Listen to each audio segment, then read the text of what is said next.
हे प्रभु हे हरि राम कृष्ण जगन्नाथ प्रेमानंद, ये क्या हुआ? Well, that went well.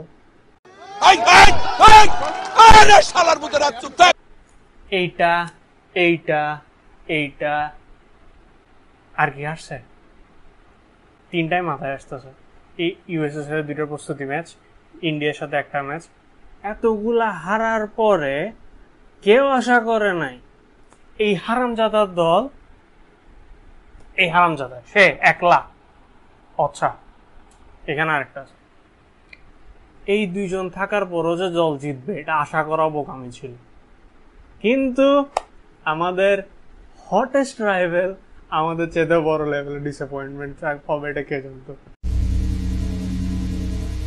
আমি সিয়াম আফতাব আছি আপনাদের সাথে, আর আজকের ভিডিওটা হচ্ছে নতুনভাবে একটু বলার চেষ্টা করতেছি, কারণ আমি এতদিন চেষ্টা করেছি একটু ভিডিও বানাইতে। এখন যে জিনিসটা হবে, আমার সামনে আপনি বসে আছেন, আপনার সামনে আমি বসে আছি। This is a conversation which I think would be a better thing to do for me.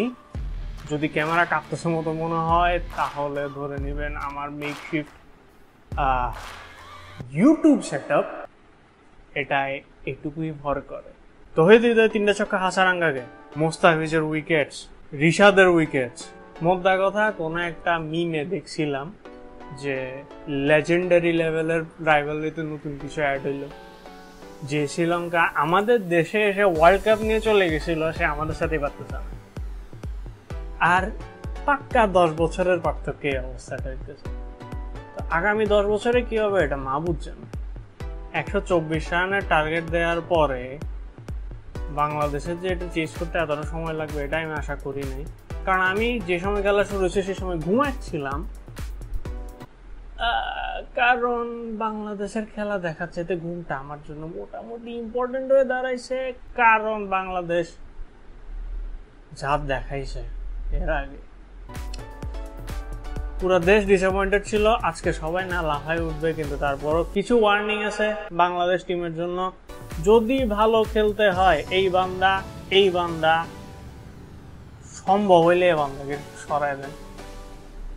আর হ্যাঁ, থার্ড বান্দাকে দেখে রাগ করলে আমার কিচ্ছু যায় আর আসে না। যেই দেখতেছে এই বান্দা বাংলাদেশে খেলার যোগ্য আর নাই, যতই best allrounder in the world হোক না কেন, এত বছর হয়ে আসছে, এখন 2 নাম্বার 3 নাম্বারে থাকুক, তিন ফরম্যাটে যে এইদিকে থাকুক, সে খেলার যোগ্য না।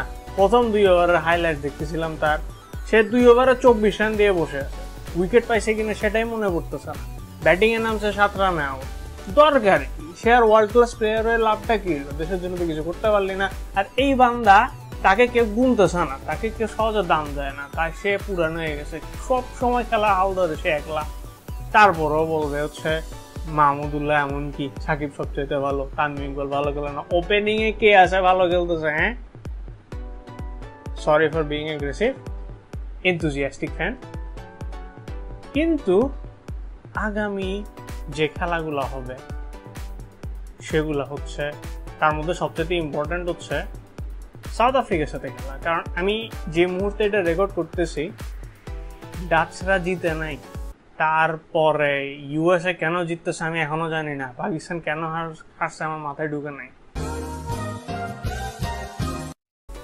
এই আজব মার্কা নট গুড ফর এনিওয়ান টাইপের টিমটা কোনো কারণে জিতে গেছে নিউজিল্যান্ডের সাথে।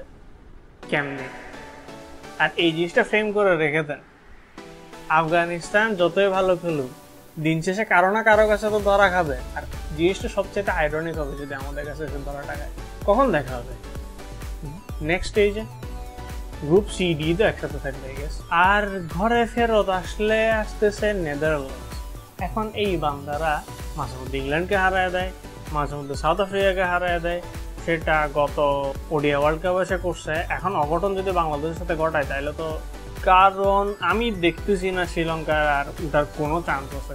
পথের একমাত্র বাধা হচ্ছে এই ডাচরা, কারণ সাউথ আফ্রিকার সাথে বাংলাদেশ তো জিতবে না। তো এবার আসি একটু দরকারি কথায়, প্রেডিকশনস আগামী সময়গুলোতে কি হইতে পারে। তাহলে গ্রুপ এ থেকে অবশ্যই যাইতেছে এই দল আর এই দল। গ্রুপ বি থেকে অবভিয়াসলি অস্ট্রেলিয়া আর ইংল্যান্ড যাচ্ছে, এটা আমি শিওর, তাই আগের গুলোতে বলি নাই। এর পরবর্তীতে আসতেছে group C, which would be the most important আমার মতে, কারণ সেখানে আফগানিস্তান আছে। নো অফেন্স টু ইউগান্ডা আর পাপুয়া নিউ গিনি, তবে মনে হইতেছে আফগানিস্তান আর নিউজিল্যান্ডই যাবে, যদি না ওয়েস্ট ইন্ডিজ।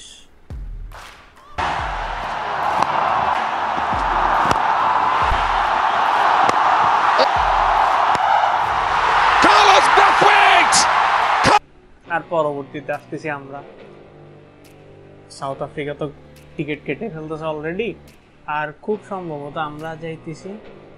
তো যদি সেকেন্ড রাউন্ডে হিসাব করতে হয়, ইন্ডিয়া, ইউএসএ, অস্ট্রেলিয়া, ইংল্যান্ড, আর এদিকে হচ্ছে Bangladesh, south Africa, Afghanistan, New Zealand. এটা যদি না হয়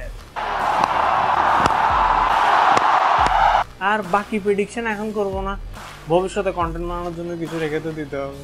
তো বাংলাদেশের এই খুশি নিয়ে বাঙালিরা খুশি হওয়ার কোনো দরকার নাই, কোন সময় কি অঘটন ঘটায় কোনো কিছু বলা যাইতেছে না।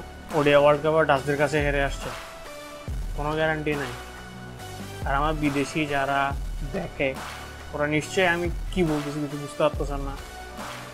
যদি আমার আলসি না লাগে আমি নিজে সাবটাইটেল বসাই দিব। আর আগামীবার ভিডিও বানানো পর্যন্ত আমি সিএম আফতাব সাইনিয়া।